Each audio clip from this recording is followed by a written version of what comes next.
Hey everyone, it's Dina. I am here today with a casual beading tutorial using items from the Bargain Bead Box's March 2025 collection called Key Lime Pie. This tutorial we're going to make a bracelet, which will be the third out of 3 tutorials that we will be making a set out of. We've already done the necklace, we've already done the earrings, so now we're doing the bracelet. So the items that you're going to need from the box are going to be your synthetic coral man-made lotus flower beads. You're going to need 3 of those. You're going to need some of the crystal faceted rondelle beads in C Opal AB. Now the amount is going to vary on this one, as well as this one that you're going to need is the 4mm crystal faceted cubic cylinder beads in champagne shimmer. The reason why I say the amount's going to vary on these two is depending on how wide or how long your bracelet, not wide, how much of a length of your bracelet you're going to need to make. So just adding the combination of these 2 beads at the end, and I'll show you what I'm talking about in a minute, but adding combinations of these will help lengthen it, or taking away combinations of these will help shorten it if you need it. Other items that we're going to need, I have 3 different colors of the seed beads, the same color seed beads that we used both in the necklace and in the pair of earrings. This is the hunter greenish color of the Miyuki 11-0 and its number is 2048. This is the white lined crystal AB Miyuki 11-0, that number is 284. And this is the Duracoat galvanized champagne color, that number is 4204. Only other items that we're going to need is a clasp of choice. I'm using a magnetic clasp that I purchased from Bargain Bead Box back in, believe it was like December or November of last year. They don't have these available anymore, but it does look like it's a little lotus flower, so I figured this was going to be perfect for this bracelet. We'll need some crimp tubes, so I have some 2x2 crimp tubes, and then we're going to need some beading cable, or beading wire. So I'm using the Soft Flex beading wire, the medium size, it's the 49 strand one. I'm using the white quartz, just like we used in the necklace and in the earrings. This one we're going to be using our magical crimpers to crimp with. You can always just do a simple crimp if you like, whichever one you prefer. And then we'll need some wire cutters to get our wire off the spool. If you need to, you can always use a bead stopper if that is more convenient for you. I'm going to string completely off of the spool so I don't waste any extra wire at all. So that's what I'm going to end up doing. So go ahead and get your supplies out and then meet me back and I will show you the pattern. Alright, so I have all my supplies out that I need. I set aside the clasp and the crimp tubes at the moment because we're just going to string on the beads. So this is going to be the pattern that I'm going to end up using. The bracelet that I'm going to end up making as far as lengthwise is going to be somewhere around a 7.5 inch bracelet. The reason why I say somewhere around a 7.5 inch bracelet is because you have to keep in mind of how thick the lotus flower beads are, and depending on what clasp you use and how thick that's going to be. So I'm pretty sure it's going to be about a 7.5 inch. It may be closer to a 7 inch, but I will definitely tell you at the end, just to make sure so you know exactly what you're doing. Like I said in the beginning, we're going to start off with this particular pattern. You can always change up the amounts that you're using of these 2 sets of beads, the combinations, to make sure that you get the correct length that you want on your bracelet. Sorry, I went a little squirrel there. My daughter was texting me and I looked over at the screen to figure out what she was texting. Alrighty, so this is the pattern I'm going to start with. We're going to start with a white crystal to begin with. Then we're going to put 3 white seed beads. Our next section is going to be our champagne section. So it's 1 seed bead, the champagne crystal, and a seed bead in the gold color. And then to finish off this first little section, 3 more white beads and a crystal. So that is going to be the first section. Now we're going to repeat that by 3 white seed beads, a crystal, a white crystal, and then, oh no, excuse me, not the white crystal, 3 white seed beads. Then we go to our champagne. I knew I was messing up on something. So I'll show you in just a second since I kind of messed that up a little bit.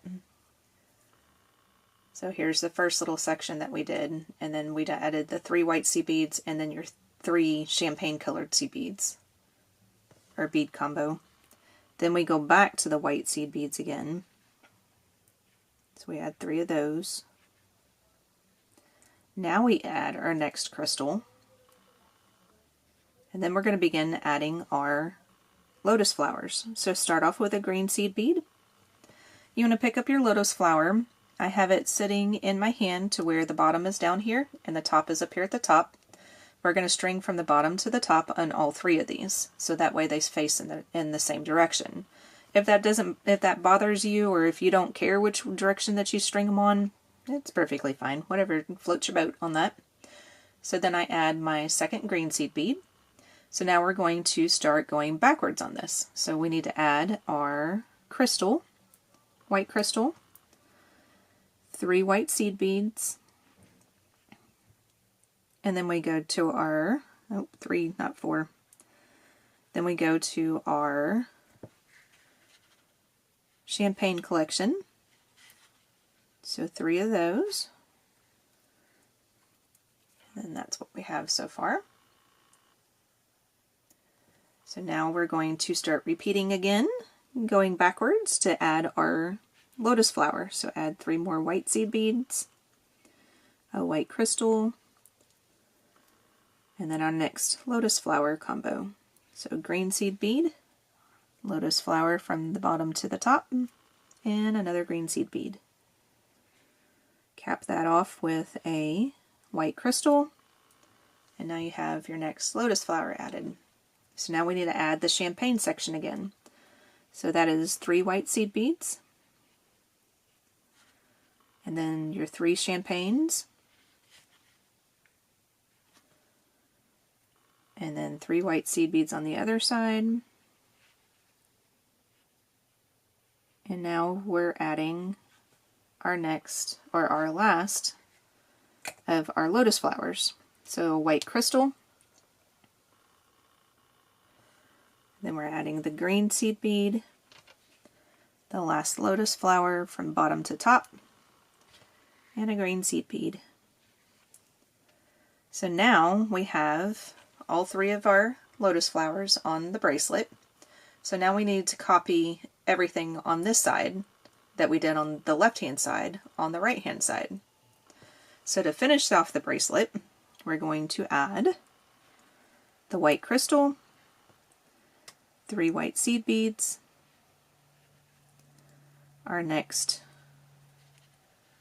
champagne section, so 3 of those, then the 3 white seed beads,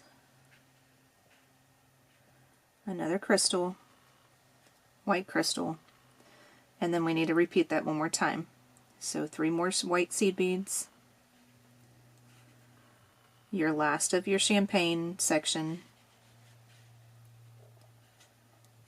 3 white seed beads, and end with your white crystal. So that is the pattern for the bracelet.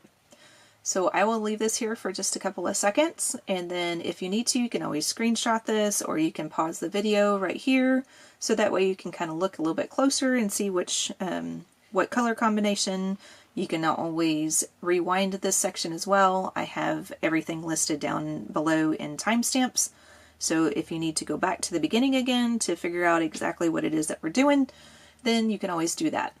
So go ahead and get this all strung on for your bracelet, and then meet me back and we will go ahead and crimp on the clasp. Alrighty, so once you got everything strung on with the pattern that you want to be using, then let's go ahead and start crimping. So go ahead and put your crimp tube on. So we need to get that on first.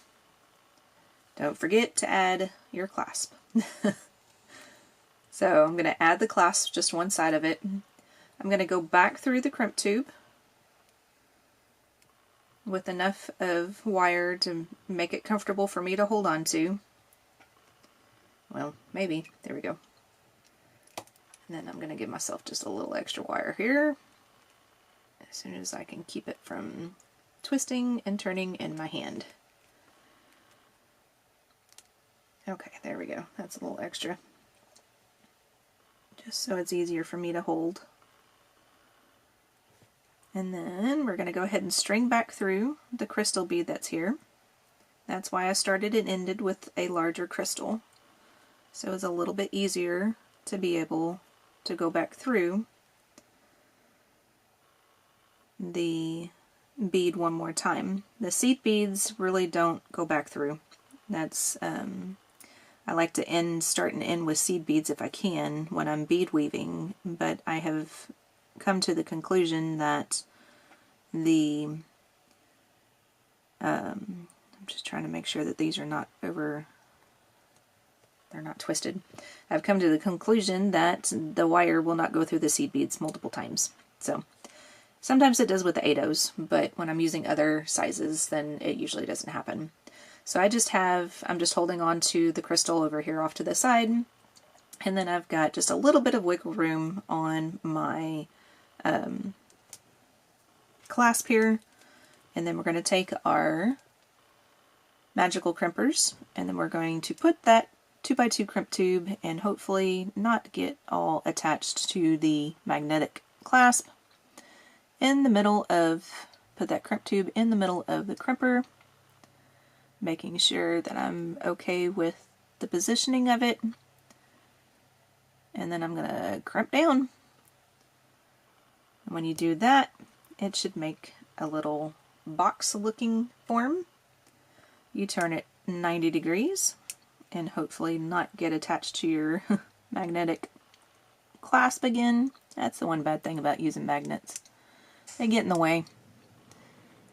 And then make sure you're in the center again. I'm okay with that, so I'm going to squish down on that, and then it makes it a little bit more of like an oval. And then now all you have to do is just continue to crimp using the crimper and just twisting the wire around as best you can, because that magnetic clasp is going to be fun. It's going to get in the way. But just continue to move around your crimp tube and then squish down every once in a while. And then eventually you should have something that looks like a little ball of crimp, like another bead. I'm having to be careful because my plier, or the clasp, is kind of getting in the way of me actually getting this crimp to actually crimp the right way. But I'm actually pretty happy with this one. I'm going to try one more little squish right here. Make sure that's in there good. And then once you don't have any more resistance, then your crimp should be done. There we go. There we go. So that looks pretty good. And there's still a little bit of wiggle room so the clasp can move around and everything.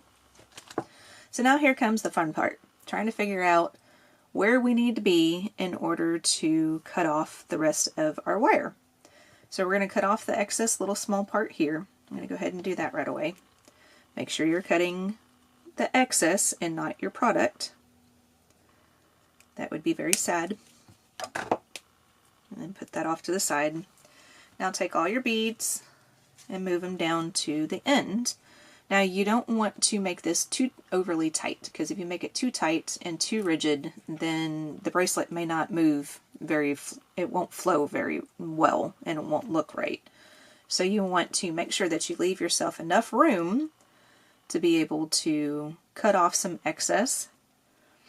So I'm going to cut off about 3 to 4 lengths of, or widths of finger widths here of wire. About 3 or 4 finger widths. I said that kind of funny the first time. I'm leaving the magnetic clasp attached like this. I like to do that with my clasps because sometimes I put them on backwards, and that's no fun also trying to get that fixed. So put your crimp tube on there, and then make sure that your bracelet is flowing in the right direction. I'm holding it up and down. Yeah, you can kind of see that.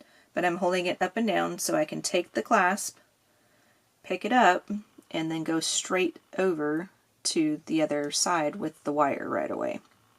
So that way I know the clasp will be sitting in the same direction on both sides. So then this one, you have to go back through that crimp tube again, go back through your white crystal, and then come out before the seed beads because it's not going to go through the seed beads anyway. And then this one, you just have to maneuver it around until you are happy with where that crimp is going to be sitting, but still giving yourself enough room to where you can get that crimper in there and then not crack your bead. So I think I'm actually going to stop right there. I'll hold this a little bit better. There we go. I'm going to stop right there with the crimp, or with the pulling of the wire. So that way when I grab the crimp here in a second, I'm going to move it just a little bit off of where that crystal's sitting. So you can see a little bit of white sitting right there. So I just moved the crimp just a little bit off to the right. So it's a little bit closer to the clasp, and making sure that's in there where I want it to be, and then squish down.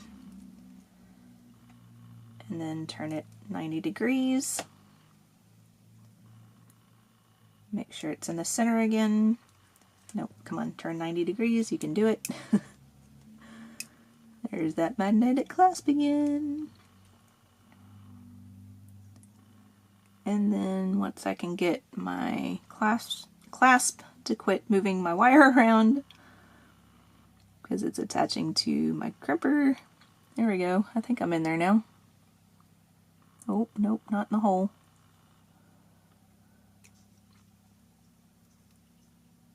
I will get this down eventually. There we go. Alrighty. So we're squishing, and then now I can kind of just move it around a little bit here and there and squish. And then, come on, move the wire, not the bead. I was twisting the bead and not the wire. That's kind of funny. Okay, and then let's see if that helps. Ooh, that helps. Hold the clasp around and then actually just move the pliers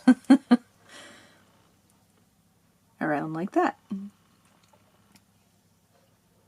Hey, that's working pretty good. Just gotta make sure that I'm in the center. Alrighty, so now we're crimped on both sides. Okay, so last thing we need to do, cut off this excess. This is a little bit easier to know which one's your excess on this side and not your working product. So right up against the bead. And then now we have a completed bracelet. Alrighty everyone, so here is our bracelet. Ends up being an 8-inch bracelet. So my 7.5 inch was a little less than I thought it was going to end up being. So it ends up being closer to about an 8-inch or so. So perfectly fine for a lot of people. So here is our set. We have our necklace that we first made, and then our earrings that we made the second one, and then our bracelet that we just completed.